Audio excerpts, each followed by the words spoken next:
Okay, guys, welcome to the show. As usual, we know the BTM Club show is always about people doing great things in the community. And we have two wonderful ladies here today looking very serious. One's looking very serious, and the other's looking like, oh, I'm really glad to be here. The other one's looking like, who's he talking about? Okay, we have Natasha Landers and we have Yvadney Davis. Welcome, ladies.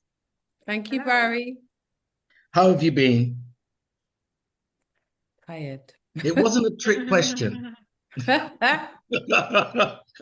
Tired.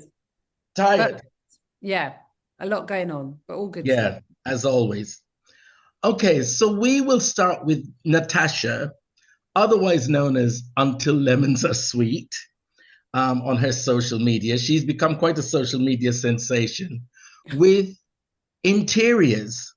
Now, literally, her house has become a work of art in itself. But, the inspirational thing is it really is a story that tells people don't give up because it didn't happen overnight, did it, Tasha? No, I've lived in my house this year will be 25 years. Right. And when I moved in, it's the kind of house that developers would buy now because it had no central heating. The electrics had to be changed. I had to put in new windows. When I moved in, the survey didn't pick up that the roof was falling apart. So one day I was Ouch. sleeping and the rain came down. Yeah. So it doesn't look like it looks now. And I was a single parent. So there's only one wage, paying the mortgage and, doing what needed to be done. So the first few years, I would say, was really about just making it literally watertight and warm. In exactly that sense, patching up the Literally. roof so that rain wasn't coming in when you were laying in your bed. Yeah, And, for want of a better phrase, putting food on the table for you and your daughter. absolutely. Yeah. So it didn't, I mean, I always tell this story that when I moved in, because I had a house before and had a really big bathroom. But when I moved into this house, you could sit on the toilet, which was yellow, by the way. The toilet was yellow. The But bath we was do what we have to do. When you have to use that yellow toilet, you'll use it. exactly. They weren't even all the same yellow. They were different color yellows. But you could sit on the toilet and touch all the walls. So I wanted to extend because the back bedroom was large. And I found a roll top bath that cost £50. You know how long ago that was because you wouldn't get a roll top bath for £50. And it stayed at one end of my living room for 2 years because I couldn't afford. 2 years. Yeah. Did you get that, people? 2 years. Yeah. Slow renovation. So where were you bathing? In the existing bathroom? Yeah, I was. But I had a plan. Right. I always tell people trust in the process because I do things which are sometimes not very conventional.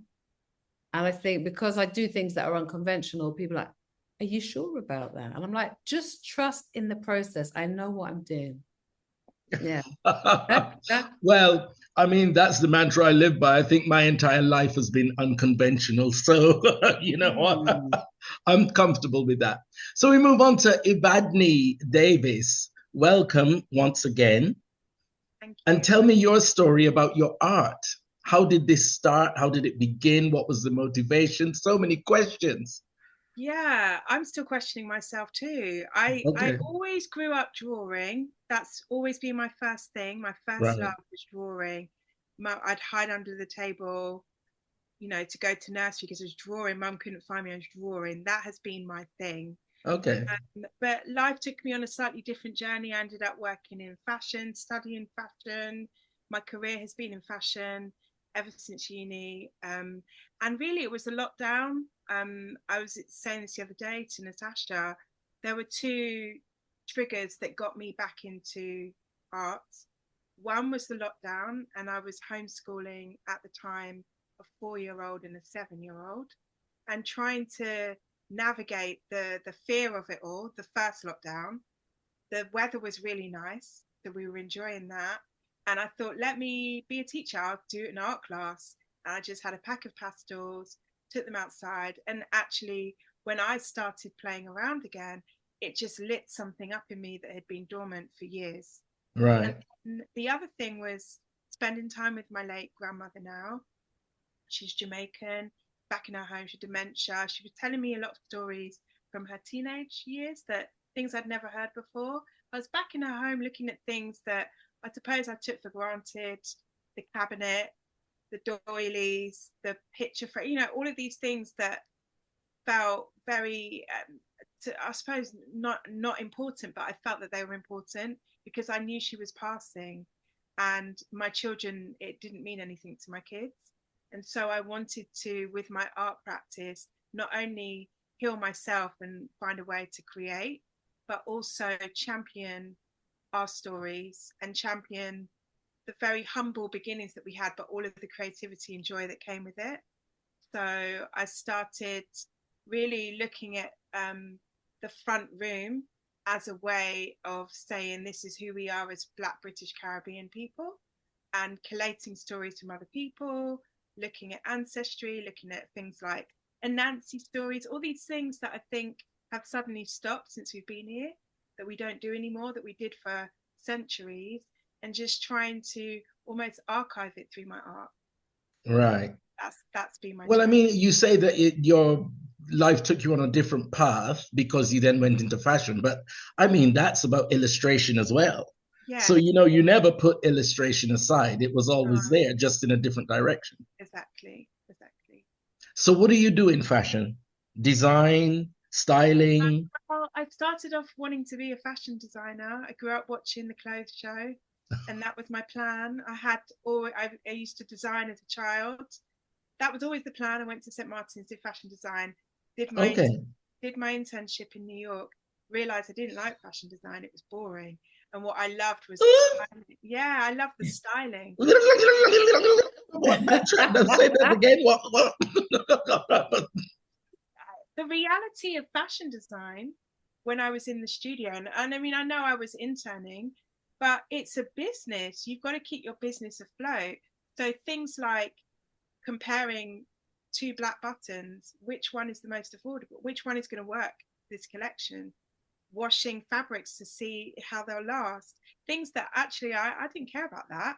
I wanted to tell my story, and then I wanted to take the clothes at the end and tell another story. And that's how I ended up initially in public relations, but then shortly after that doing fashion styling. And so All right. I style clothes for photo shoot and campaign. So how did you two ladies come together? So one of the things I do is I collect Black art. So Black portraiture primarily by Black artists. For me, it's really important growing up in Britain, particularly at the age that I was growing up. I'm in my mid-50s. Everything You're not. I am. So everything on the screen, everything that I read, all of the toys were aimed at white imagery. And so in your home, which is your sanctuary, right? For me, I wanted to be surrounded by art that reflected me. So I'm very much into portrait art. And I came across Yvadney. I'm not sure how, maybe it was on Instagram. How? Yeah, I think through Instagram. I'm not sure, but then I saw one of her art, well, quite a few of her art pieces, and I couldn't work out which one that I wanted.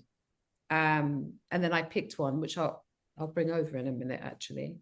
So that's my story. I don't know, Yvadney, if you've got a different take on. Well, I love interiors and fashion, and I don't know if you found me or I found you, but I know that I was looking at you as someone who loved color as much as me. I just loved seeing your pictures of your house and your style. And then, yeah, I was really, really honored when Natasha said she wanted to buy one of my works for her home. Right. Yeah, really honored. Yeah. Oh, we've got a piece of art coming. Be patient, people.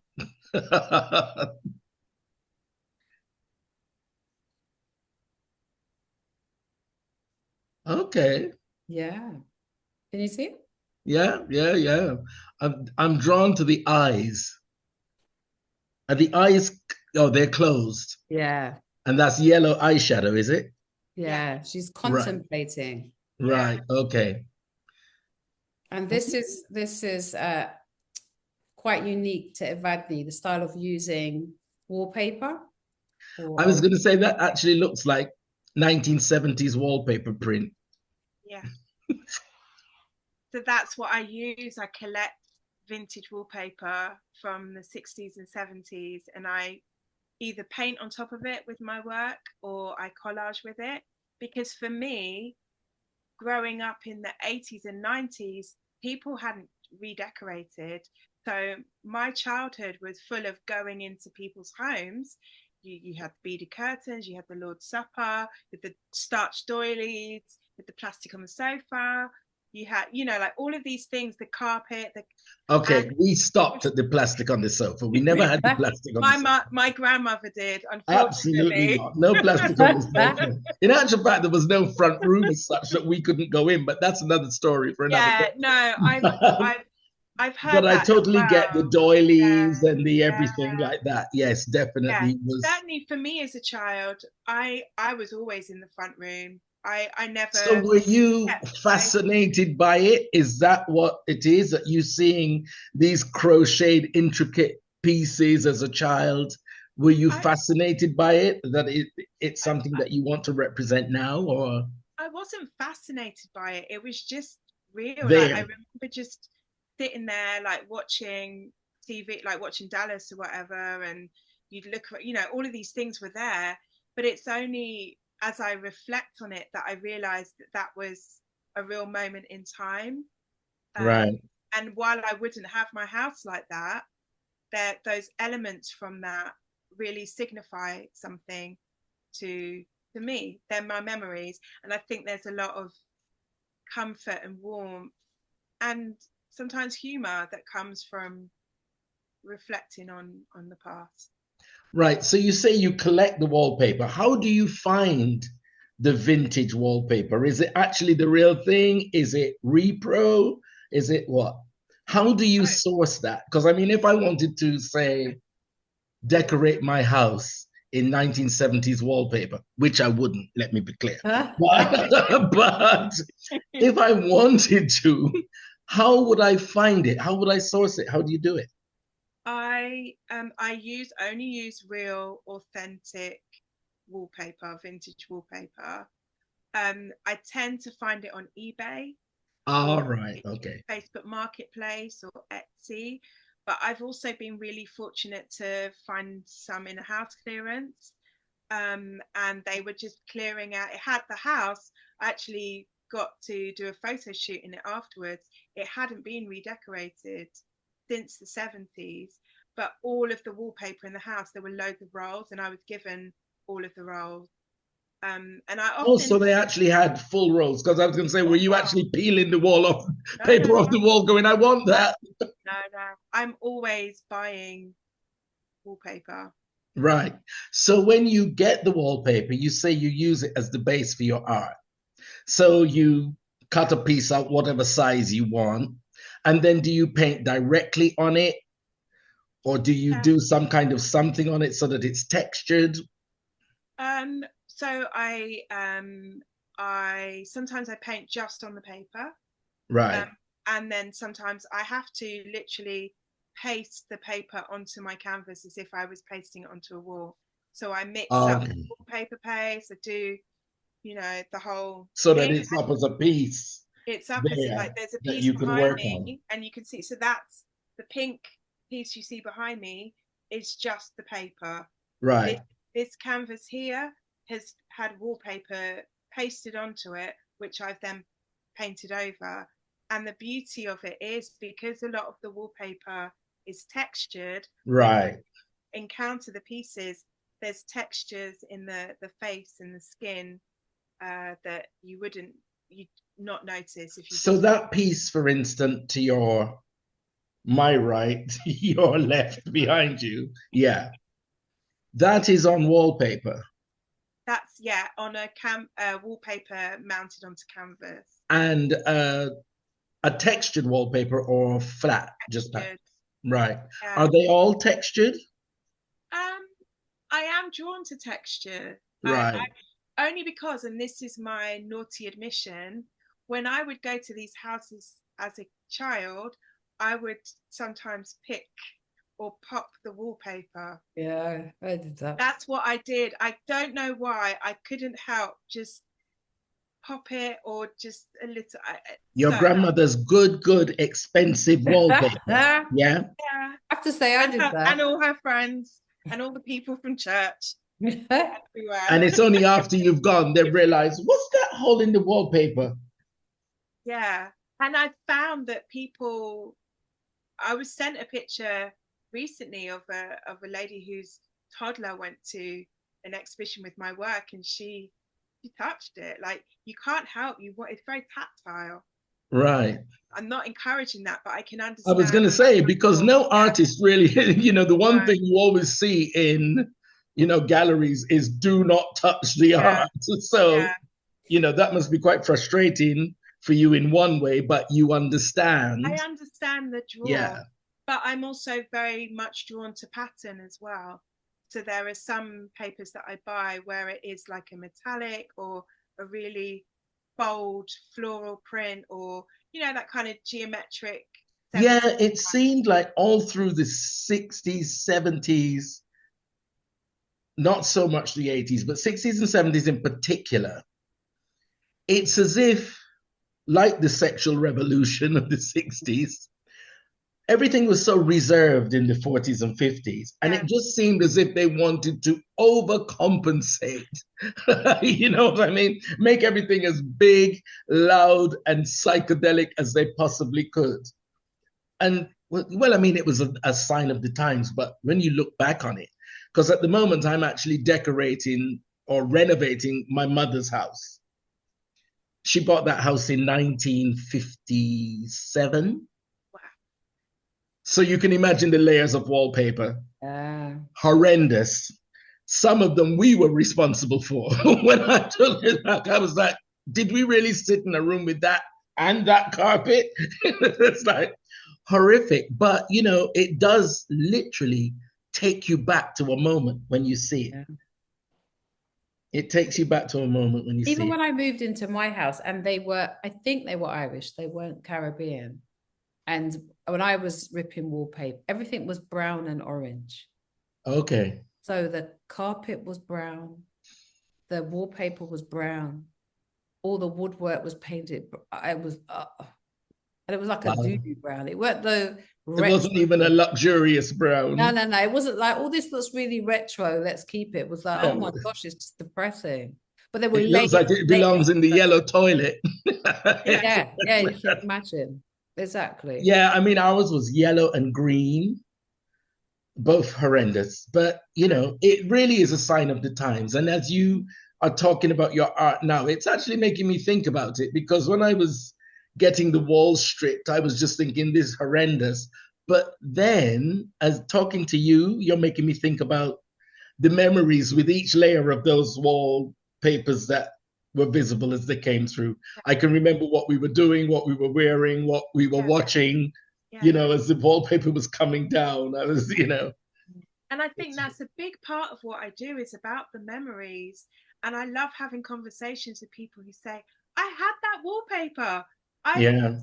This reminds me of this person, or, I've had Irish people, so many Irish people say they resonate with my work as well, because they were like, this was my home, or other cultures, they're like, this was my house. And it makes me think of this aunt, or this moment in time, or this TV show, or this. I don't even think it was culture specific, because it was just the fashion of the time, like the fabrics of the sofas. And it was fashionable and trendy, and that's what you had to have to be up with the others. It wasn't about a culture, if you know what I mean. It was just about a time. Well, we'll go back to Tasha for a minute, because as I said in the beginning, her house literally over the years has become a work of art in itself. But you've started a beautiful project as a curator, bringing artists to your home to show their pieces. Tell us a bit more about that. Yeah, so it's called the Lemon Seed Project. So as you said, my handle, my business name is Until Lemons Are Sweet.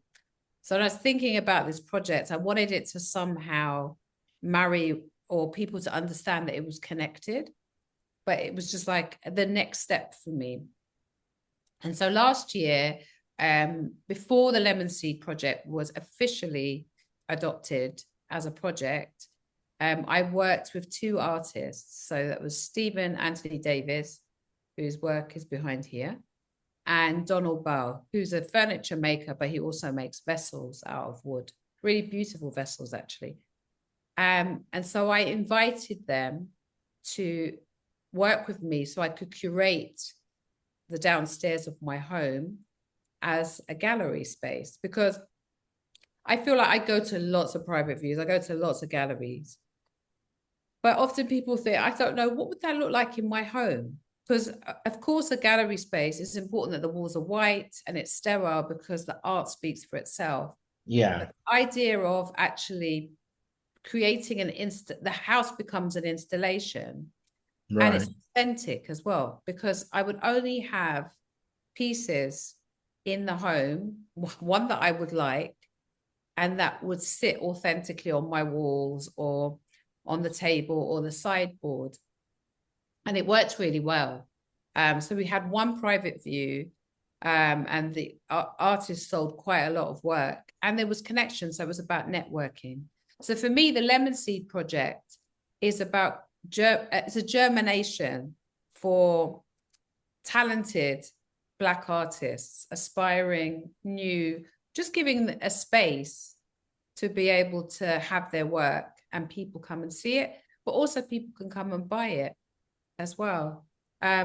So even in the curation of the guest list, so the private view is more about buyers, collectors, curators, gallerists.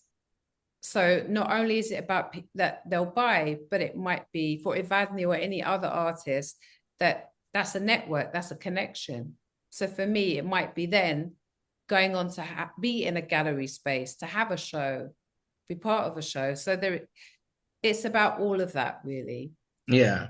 And it's kind of my love letter to Black art and Black artists. And for me, it's the next step. Yeah. Right. Well, I mean, really and truly, that's what it is, isn't it? It's about the networking and connections, making connections. As they say, there are no boardroom meetings anymore. It's about, the deal is done on the golf course or at the health club in the steam room, and you make the connections with people. And as you say, it gives them an opportunity to be seen where they otherwise might not be. Yeah. Seen by people who might make a significant difference in their artistic future. Yeah. And I think also with the second day, and Yvadney and I have had this conversation, particularly, I mean, it's open to everybody, irrespective of what your ethnicity is or your class or anything. But from Black buyers' perspectives or just seeing art, sometimes it can feel a bit intimidating, like I can't go into a space like a gallery and look and ask questions. And so a home... Really? Okay. Yeah. That's interesting. Yeah. And so a home creates that kind of softness and welcomingness, that you're welcoming people into a home. And so they're allowed to explore and ask questions and purchase as well. So you've done two exhibitions so far in your home, is it? So I've had one. This is the second one. This is the second one. Yeah. But you worked with two other artists to curate your house as a space. And actually, I've already got lined up artists that they will happen once a quarter. Right. So I've got a photographer lined up for the summer, and then another artist lined up for in the autumn. Okay. Now I have to ask you. It's a lot of work to curate a space. Absolutely. Of course it is. It's a lot of work, patience, dedication, commitment to the project, because it really is about the project, isn't it? It's not even just about you, it's about the project and supporting the artists. Yes. But I have to ask, what is the significance of the lemons? Okay. So as I say, the name of my business and my Instagram and Facebook is Until Lemons Are Sweet. And it came from a spoken word poem that I saw once on YouTube. And it was a woman talking about how much she loved her partner and that she would love him until lemons turned sweet, which means she would always love him because lemons aren't sweet. So I kind of changed it a little bit to Until Lemons Are Sweet, because for me, in terms of my creativity, it's endless. It's not going to stop. Yeah, because I was actually thinking of your story and the title, and I really attributed it to the metal bath being in the bathroom for 2 years, 25 years ago. Yeah. And now the house is wonderful. Yeah. So it's like, until lemons are sweet, just keep going. They'll never be sweet, but just keep going, That's exactly it. So, yeah, so for me, in terms of creativity, I haven't finished. Sometimes my daughter's like, it's time to finish in this house. Stop. There's no more space. That, and also it's a location house, so she has to keep changing the pictures because things don't look exactly the same at the moment. Right, so really and truly, you are making more work for this poor child. That's what she's saying. Absolutely. But I now have some more interiors clients, so I can get my fix that way. Right. So Yvadney, how many exhibitions have you done over the years? That many. Yeah, I wouldn't have a number off the top of my head. I mean, I started this, I'm in my fourth year, I think, fifth year. Okay. It's all happened very organically and very quickly. Right. Organic is always best. Yeah, I haven't gone out here saying, oh, I'm going to be a big famous artist. I think people have really connected with my work from the moment I first started. I've had some great, I've been part of some great group shows. I had a solo exhibition at the Black Cultural Archives in Brixton a couple of summers ago, which was really great because they did it in the courtyard. So it's very much open to everybody, which is where my heart is with my art. I was on Portrait Artist of the Year, my favorite TV show, and I was on it, which was really exciting. And she was a semi-finalist. In which show? Portrait Artist of the Year. Stop it. That is my favorite on Sky Arts. Yeah, it's brilliant. Sky Arts, about 7 o'clock. It varies. Sometimes it's 6, sometimes it's 7. Yeah. Yeah. And so they do landscape as well, don't they? I love the landscape one, actually. And yeah, I can't even think. I've been in many shows, lots of group shows. I was last year I took part in a really brilliant exhibition called 100 Black Women Who've Made a Mark.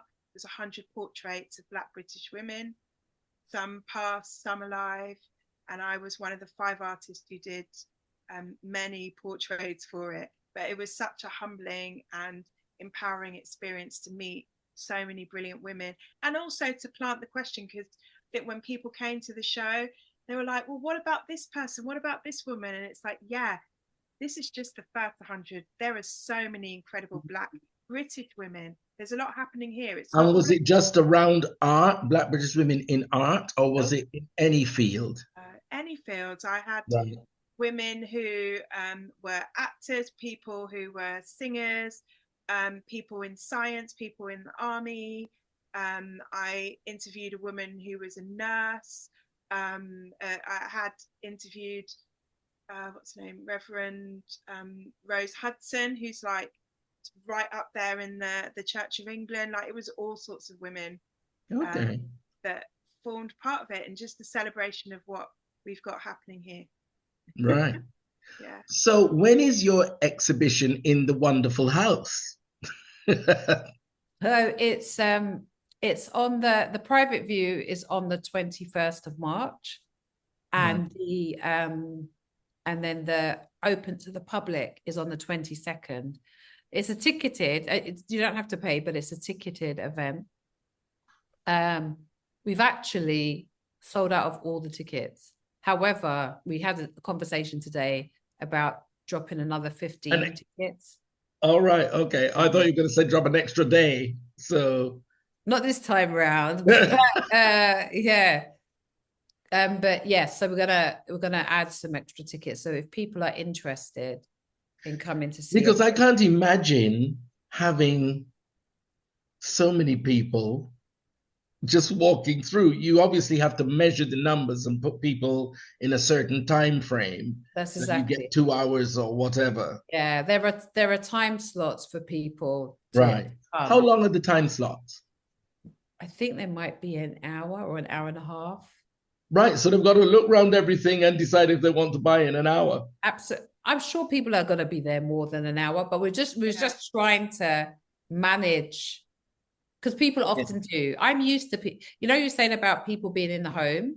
For 3 years, I was part of the open house festival. So I opened my house. Yes, I remember public. that. So I'm used to the public coming through the downstairs of my house, not the upstairs.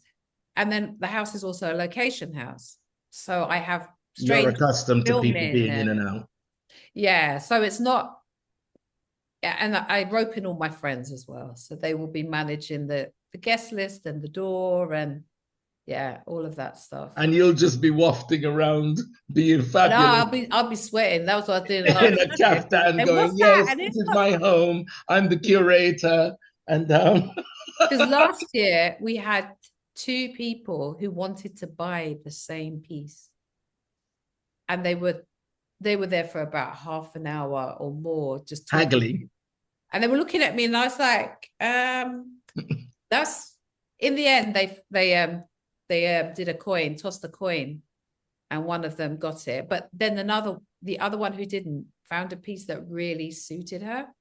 Right. It suited a time in her life that she was going through. It really resonated with her, so she was really happy in the end. But this year, 2 days before the show, we will have a website with all of Yvadney's work. So if people aren't able to go, or in advance of going, if there's something they like, they can buy it in advance of coming. So that's developed. So then you'll still show it, but say it's been bought. There'll be a little red dot on there. When you go to galleries and you've got the red dot. Yeah. Red dot. Yeah. Exciting. So that will stop. I don't know. Maybe it won't stop it. But if people are really interested, what I would say is, once they come onto the website, if you like it, don't wait to come to the house, because it may well be gone. So what I want you to do now is give the details of the website. Are all the tickets sold? Because it's better if you say it than I try to say it, because I'll mess it up. So what's the website that we can see what's happening and when and all of her works?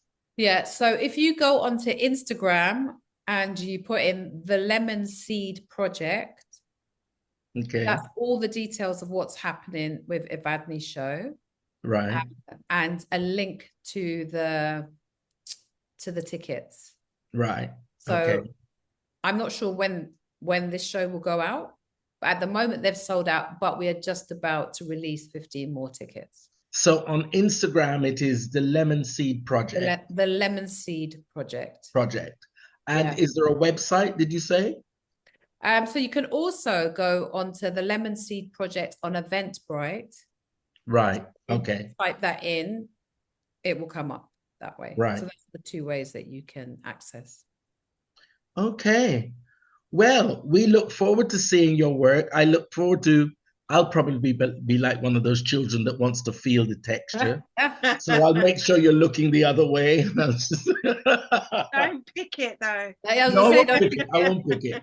I'm a grown-up, sort of. I won't pick it, but I'll definitely feel it and go, yeah, that's taking me back to 1975's Doctor Who. Okay, well, lovely to talk to you, ladies. Thank you for taking the time out to speak to the BTM Club. Wishing you all the best with the project. We shall see you on Friday, the 21st. Yeah. Well, private view is on the 21st. Well, of course, I'm going to go to the private view. And then on the 22nd is open to the public. Yeah.